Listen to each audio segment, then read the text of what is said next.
सर्वाधिक गाली सुनने वाले नेता रहे। आरक्षण कहां से आई? कर्पूरिया के माई बियाई, एमए बीए पास करेंगे, कर्पूरिया को बांस करेंगे। ये वो लोग कर्पूरी ठाकुर को गाली दे। मुजफ्फरपुर में बहुत सारे लोगों ने उनको डिवीजन जिनको लाभ हुआ उनको भी लोगों ने गाली देना। जी को कपटी ठाकुर प्रसाद का है, दूसरा कर्पूरी ठाकुर का है और तीसरा लालू प्रसाद यादव। इतनी गालियां नहीं मिलती तो उनके पूजने वाले लोग भी इतने ज्यादा आगे। हरिवंश जी ने किताब लिखी उन पर, तो हरिवंश जी जहां जहां कर्पूरी जी।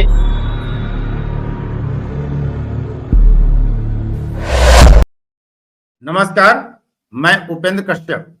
आज बात करते हैं बिहार में ईबीसी नेता जिसने सर्वाधिक गालियां सुनी, और प्रश्न यह भी है कि किसने उन्हें गाली नहीं दी।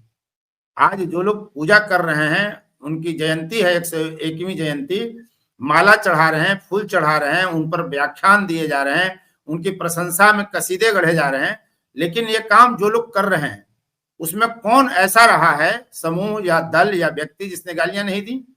आज उसी कर्पूरी ठाकुर की हम चर्चा करेंगे। और आज हमारे साथ, जैसा कि आप बगल में देख रहे हैं, प्रोफेसर अरुण कुमार जी हैं, पाटलिपुत्र विश्वविद्यालय में प्रोफेसर हैं। और नमस्कार सर। और ईबीसी ओबीसी पॉलिटिक्स जो भी कह लें, उस पर काफी कुछ उन्होंने लिखा पढ़ा, कहते हैं, लोगों को समझाते हैं। हम कर्पूरी ठाकुर के इस एपिसोड में बात करेंगे कि सर्वाधिक गाली सुनने वाले नेता रहे कर्पूरी ठाकुर, और कौन किसने उनको गालियां नहीं दी। इसी मुद्दे पर इस वीडियो में केंद्रित करेंगे, और कर्पूरी ठाकुर पर हम कई वीडियो आपके बीच लेकर आएंगे। तो शुरू करते हैं कर्पूरी ठाकुर पर जो कमेंट किया गया था, कर कर्पूरी कर पूरा, छोड़ गद्दी धर अस्तूरा, ये आरक्षण कहां से आई? कर्पूरिया के माई बियाई, एमए बीए पास करेंगे, कर्पूरिया को बांस करेंगे। दिल्ली से चमड़ा भेजा संदेश, कर्पूरी बार बनावे, भैंस चरावे राम नरेश। अब सोचिए, कर्पूरिया, माई बियाई, बांस करेंगे, इस तरह की शब्दावली उनके लिए गढ़ी गई। लालू प्रसाद यादव पर तो यह भी आरोप है कि उन्होंने भी इनको कपटी ठाकुर कहा था। हालांकि बाद में राजद वाले लोग इससे इनकार करते हैं और कहते हैं कि यह अफवाह फैलाया गया था। तो पूरा मामला हम समझते हैं, और कर्पूरी ठाकुर को गालियां क्यों दी गई, कौन लोग थे, किस मानसिकता के लोग थे जो गाली देते थे, उनका अपना डर क्या था, कि क्या उनको कर्पूरी ठाकुर से नुकसान पहुंचने की चिंता थी उनको कि वो गाली दे रहे थे। यूं ही तो कोई किसी को अरुण सर गाली नहीं देता है। अगर हम आपको गाली दे रहे हैं, इसका मतलब है कि मुझे आपसे एलर्जी है, चाहे मानसिक रूप से हो या राजनीतिक, सामाजिक, आर्थिक आपसे क्षति पहुंच रही हो, तभी हम गाली देंगे। ऐसे ही क्यों गाली देंगे? तो कर्पूरी ठाकुर ने ऐसा क्या किया कि पूरा एक समूह नहीं बल्कि कई समूह ऐसे बिहार में थे, देश में थे, जो गाली बकते थे। आज उनकी 101वीं जयंती है। जी नमस्कार उपेंद्र भाई। और आज कर्पूरी ठाकुर जी की जयंती है, जननायक कर्पूरी ठाकुर जी की। इस पर यह इतना अच्छा कार्यक्रम आयोजित करने के लिए आपका बहुत बहुत धन्यवाद। हम सभी जानते हैं, हम लोग बार बार कहते हैं कि कर्पूरी ठाकुर एक ऐसे नेता हैं जिन्होंने सबसे अधिक गालियां खाई और आज सबसे अधिक पूजे जा रहे हैं। गांधी के बारे में, महात्मा गांधी के बारे में कई लोगों ने लिखा कि जो लोग एक जाति, एक धर्म, एक वर्ग, एक संप्रदाय की राजनीति करते हैं, वो उन्हीं लोगों को गांधी से दिक्कत है।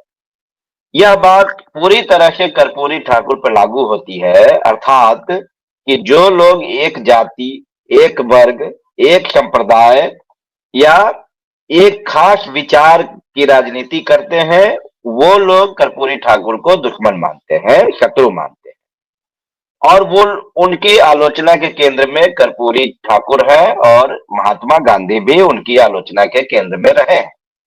तो चूंकि कर्पूरी ठाकुर ने भारतीय समाज की जो संरचना है उसको जो संरचना जो खड़ी थी उसको सर के बल खड़ा कर दिया, मतलब उलट दिया, उलटने की कोशिश की।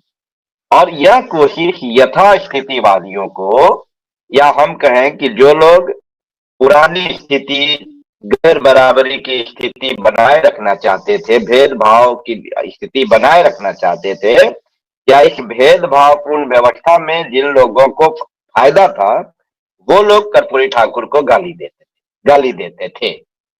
दूसरी बात कि डॉक्टर लोहिया कहते थे कि भारत में राजनीति करने के लिए पैसा, जाति की ताकत और शिक्षा की ताकत होनी चाहिए कि किसी को राजनीति में सफल होने के लिए।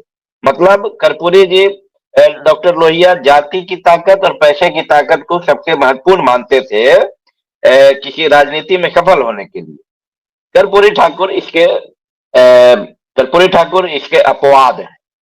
और इस अपवाद के मतलब कि कर्पूरी ठाकुर न तो जाति से वो जो तथाकथित जो हमारे यहाँ श्रेष्ठता है उसमें न तो फिट बैठते थे और न आर्थिक दृष्टि से संपन्न थे, फिर भी उन्होंने राजनीति में सबसे अधिक मतलब ऊपर तक पहुंचे, बिहार की राजनीति में शीर्ष पर पहुंचे। तो इस कारण भी जिन लोगों को नुकसान हुआ, चाहे जिन लोगों को लगता था कि भाई राजनीति में उन्हीं के जैसे लोगों को आना चाहिए, वो लोग कर्पूरी ठाकुर को गाली देते। अब क्यों गाली देते हैं?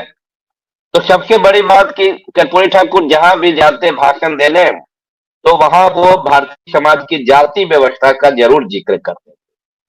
आमतौर पर लोगों का मानना है कि मतलब हमारे यहाँ जाति की बुराई तो है, लेकिन उसकी चर्चा जो करता है उसको लोग गाली देते हैं और वो लोग समझाते हैं और बुरा बताया जाता है। तो कर्पूरी जी लाभ लेने वाले लोग ज्यादा गरियाते हैं। अगर कमजोर ज्यादा और जातिवाद की चर्चा करेंगे तो मजबूत जाति वाले लोग आपको जातिवादी ठहराएंगे, एकदम जातिवादी ठहराएंगे, कहेंगे कि इसको चुप रहिए, आप क्यों बोलते हैं।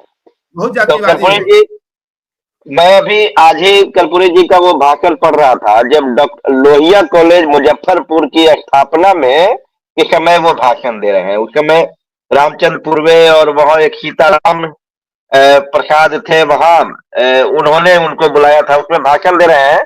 तो कह रहे हैं क्या कि हमारे समाज में, भारतीय समाज में जो अग्रणी जातियों का जो रवैया है वो पिछड़ी जातियों के प्रति न्यायपूर्ण नहीं है, और न्यायपूर्ण नहीं है इसलिए आरक्षण की व्यवस्था की जा रही है ताकि कुछ तो लाभ पिछड़ी जातियों को मिले, यह आरक्षण। और यह सुनकर मुजफ्फरपुर में बहुत सारे लोगों ने उनको गालियां दी। और उसके बाद जब वो उप मुख्यमंत्री बने संवित सरकार में महामाया प्रसाद सिन्हा के उसमें, तो उसमें उन्होंने जैसे अंग्रेजी की अनिवार्यता को समाप्त कर दिया। मैट्रिक में लोगों को, बच्चों को पढ़ाई मतलब किताबें मुफ्त देनी शुरू कर दी। अब ये ऐसे काम थे जो बड़ी संख्या में दलितों, पिछड़ी जातियों, गरीबों, मतलब उनके कर्पूरी जी की राजनीति केंद्र में गरीब भी थे, वो आर्थिक रूप से गरीबों के लिए भी उन्होंने आरक्षण की व्यवस्था की थी, 3% आरक्षण की व्यवस्था। तो ये इन लोगों के बड़ी संख्या में ये लोग हाई स्कूल में जो अंग्रेजी के कारण पिछड़ जाते थे, वो लोग बड़ी संख्या में पार कर गए, उस बैरियर को, बाधा को पार कर गए, और वो उच्च शिक्षा के लिए कहा गया कर्पूरी डिग्री धारा, कर्पूरी डिवीजन। हाँ, और लोगों ने इसको किया जाता था कि ये कर्पूरी डिग्री वाला है, लेकिन कर्पूरी डिग्री वाला है और कर्पूरी डिवीजन मतलब कर्पूरी ठाकुर को मतलब कि कर्पूरी ठाकुर से जिनको लाभ हुआ उनको भी लोगों ने गाली देना शुरू कर दिया जी। और एक कहानी में की कोशिश की गई जी ठाकुर की नीतियों से जिस समाज ने लाभ लिया, जिन लोगों ने, जिस समूह ने लाभ लिया, उनको भी समाज में सबसे कमतर साबित करने की कोशिश की गई प्रभुत्वशाली वर्ग के द्वारा जी। जबकि यह बहुत बड़ा क्रांतिकारी कदम था, और उससे देखिए कि उस एक कदम ने, अंग्रेजी की अनिवार्यता को समाप्त करने वाले एक कदम ने पूरे बिहार की सामाजिक राजनीतिक संरचना को बदल दिया। यह एक बहुत बड़ा ये था। और बिहार में जो आज जिसको लोग कहते हैं कि बिहार विकसित हुआ, तो विकसित होने में उन लोगों का बहुत बड़ा योगदान है जो अंग्रेजी की अनिवार्यता समाप्त करने के कारण उच्च शिक्षण संस्थानों में पहुंचे। लेकिन वो लोग भी, क्या मामला है कपटी ठाकुर, जैसे ये एक दो लोगों ने लेख लिखा कि लालू प्रसाद यादव ने कर्पूरी जी को कपटी ठाकुर कहा था। हालांकि ये उस तरह का उसका कोई सबूत नहीं मिलता है, कुछ इस तरह की नहीं, अब कोई कारण भी नहीं। जयंत जिज्ञासु हैं, उन्होंने 2018 में एक लेख लिखा था और जिसमें कहा जी है उन्होंने कि ये अफवाह फैलाया गया कि लालू प्रसाद यादव ने यह बात कही थी। हाँ, मुझे भी ये अफवाह ही लगता है, क्योंकि लालू प्रसाद यादव के सामने कोई ये इस तरह का मतलब कोई ऐसा नहीं था कि कर्पूरी ठाकुर को गाली देकर उनको कोई लाभ मिलता, क्योंकि भारतीय उस समय तक, जब 1988 तक बिहार में सर्वमान्य नेता के रूप में कर्पूरी जी स्थापित हो चुके थे। विपक्षी दल के नेता प्रतिपक्ष थे वो बिहार में, और सबके सक्रिय भी थे, जो पार्टी में बड़ा कद था। जैसे अभी मैं रामचंद्र पूर्वे से बात कर रहा 9 हूँ। बार वो विधायक बने हैं, 1 बार सांसद बने हैं और जी संयुक्त सोशलिस्ट पार्टी के वो नेता भी थे। जी। एक और अभी भाषण याद आ रहा है अरुण भाई, वो 1990 में अलौली एक जगह है जहां लालू प्रसाद यादव का पहला कार्यक्रम था, और तब वे हाँ, भाषण देते हैं मिश्री सदा कॉलेज में कि जब कर्पूरी जी आरक्षण की बात करते थे तो लोग उन्हें माँ बहन बेटी की गाली देते थे, और जब मैं रिजर्वेशन की बात करता हूं तो लोग गाली देने के पहले अगल बगल देख लेते हैं कि कहीं कोई पिछड़ा दलित आदिवासी सुन तो नहीं रहा है। ये बदलाव इसलिए संभव हुआ कि कर्पूरी जी ने जो ताकत हमको दी उस पर आप सबने भरोसा किया है। यानी लालू कहीं ना कहीं कर्पूरी को भुना रहे थे, राजनीतिक रूप से व्यापार, अपने राजनीतिक व्यापार में उसका लाभ एकदम ले रहे थे, एकदम इसलिए ये एकदम माना जा सकता है एकदम कि वो कपटी ठाकुर नहीं कह पा रहे होंगे। नहीं, उनको नुकसान हो जाता। अगर जैसे ये कहा जाता था ना कि कर्पूरी जी जिनकी गोद में मरेंगे वही बड़ा नेता हो जाएगा, वही उनका उत्तराधिकारी हो जाएगा। तो अच्छा, जब कर्पूरी जी मरे, कर्पूरी जी का निधन हुआ, तो लालू यादव ने दावा किया कि कर्पूरी जी के प्राण उनकी गोद में निकले, अच्छा, और इस आधार पर उन्होंने लालू दावा वहां किया भी कि नहीं वो नेता चुके, बने। लालू वहां भी नहीं चुके भुनाने से। हाँ, मतलब उसका लाभ मिला, कर्पूरी जी के विरासत का लाभ मिला लालू प्रसाद को। तो कपटी ठाकुर उन्होंने कहा होगा, ऐसा लगता नहीं। और जी, किन लोगों ने गालियां दी थी? जैसे जैसे उस समय जितने भी कांग्रेस में कई कांग्रेस के नेता थे, या जो दूसरी पार्टियों के भी नेता थे, वो सब लोग, और समाज, जो समाज में जो हमारे समाज का जो अभिजात वर्ग है, वह तो खूब गालियां देता था। देखिए, अगर आप, मैं 3 उदाहरण आपको देता हूं। एक उदाहरण जगदेव प्रसाद का है, उसके जगदेव बाद प्रसाद। कर्पूरी ठाकुर, हाँ, जगदेव प्रसाद का है, दूसरा कर्पूरी ठाकुर का है, और तीसरा लालू प्रसाद यादव का है। मतलब अगर पिछड़ों की राजनीति के 3 चरण अगर आप माने तो ये 3 चरण हैं। तो जगदेव प्रसाद मार दिए गए, कर्पूरी जी को गालियां दी गई, उनके साथ और कुछ नहीं, और लालू प्रसाद यादव को गालियां देने के पहले 1000 बार लोग सोचते थे। हालांकि लालू प्रसाद यादव को भी खूब गालियां मिली, खूब मजाक उड़ाया गया उनका भी। लेकिन जिस आज भी भाषा लालू, शैली में कर्पूरी को गाली दी गई, उस भाषा शैली में गाली देने की हिम्मत शायद प्रभुत्वशाली वर्ग नहीं जुटा पाया लालू को हाँ गाली हाँ, देने सीधे की। सीधे सामने गाली नहीं दे पाता था, और गाली देता था तो उसका उसका खामियाजा भी उनको भुगतना पड़ता था। जैसे कि और 90 लालू के की दशक भाषा में में कहे तो अगल बगल देख लेता था लोग, तब गाली देता था। गाली देता था, ये बात सही है। और लालू यादव कहते भी थे कि कहबा ललुआ तो काम होई अलुआ, कहबा लालू तो काम होई चालू। अरे वाह। हाँ, और तो लालू जाति, लालू हाँ, हाँ हाँ हाँ हाँ, बोलिए। कह रहे हैं कि जाति ही एक फैक्टर था कर्पूरी ठाकुर के साथ शायद, कि मृत्यु के कुछ समय पहले ही उन्हें नेता प्रतिपक्ष पद से हटा दिया गया था। हाँ, जाति, नेता प्रतिपक्ष के हटाने का, उनको हटाया नहीं गया, और उस समय उनका स्वास्थ्य लगातार गिर रहा था। तो मुझे लगता है कि बहुत ज्यादा 1988 तक तो थे ही वो। तो इसमें थोड़ा सा विचार करना पड़ेगा कि नेता प्रतिपक्ष से हटाया गया, इस पर अभी लोगों ने बहुत कुछ लिखा नहीं है, इस पर बहुत मतभेद भी है। गाली देने वालों ने भी उनको महान बनाने में अपना योगदान तो किया ही ना, अगर वो एकदम गाली नहीं एकदम देते तो इतने महान शायद नहीं। एकदम एकदम, अगर उनको इतनी गालियां नहीं मिलती तो उनके पूजने वाले लोग भी इतने ज्यादा आगे नहीं आते। और आज आप और आज, देखेंगे कि आज पटना जी, की सड़कों पर अगर आप देखेंगे, तो जितने पोस्टर बैनर कर्पूरी ठाकुर के लगे हुए हैं, उतने पोस्टर यहाँ महात्मा गांधी और भीमराव अंबेडकर के भी नहीं लगते हैं। मतलब कि बिहार के लिए सबसे बड़े नेता कर्पूरी ठाकुर हैं। मतलब उनके आसपास भी नहीं, मतलब नहीं कोई फटकता है, इतने बड़े नेता। हजारों कार्यक्रम हो रहे हैं। सिर्फ पटना में सैकड़ों कार्यक्रम हो रहे हैं आज। कोई ऐसा हॉल खाली नहीं है, कोई भी ऐसा हॉल नहीं है पटना में जहां कर्पूरी ठाकुर की जयंती नहीं मनाई जा रही। हाँ, तो मतलब यही है कि गाली देने वालों ने उनको महान बनाया, इतना महान बना दिया कि अब गाली देने वाले भी पूजने के लिए मजबूर हो गए हैं, क्योंकि अब क्या हाँ, था। क्योंकि धंधे जी धंधे की बात है ना, धंधा में तो कोई अपना हानि देखना नहीं चाहता। तो आज धंधे की बात यही है, नहीं। राजनीतिक धंधे हाँ, की बात कि आज उनकी पूजा की जाए, उन पर पुष्पांजलि की जाए, उनको माला पहनाया जाए। एकदम एकदम किताबें लिखी जाए। विरोधी लोग किताब लिख रहे हैं। हाँ, किताबों के बहाने से थोड़ा सा उनको अलग कुछ, जैसे किताब आप देखेंगे कि उन पर जो लोग, जिन लोगों ने किताबें लिखी हैं, अगर वो कर्पूरी को गाली देने वाले लोगों की परंपरा में आते हैं तो उन्होंने अलग ढंग से किताब लिखी है। अच्छा, जैसे में एक आध और उदाहरण।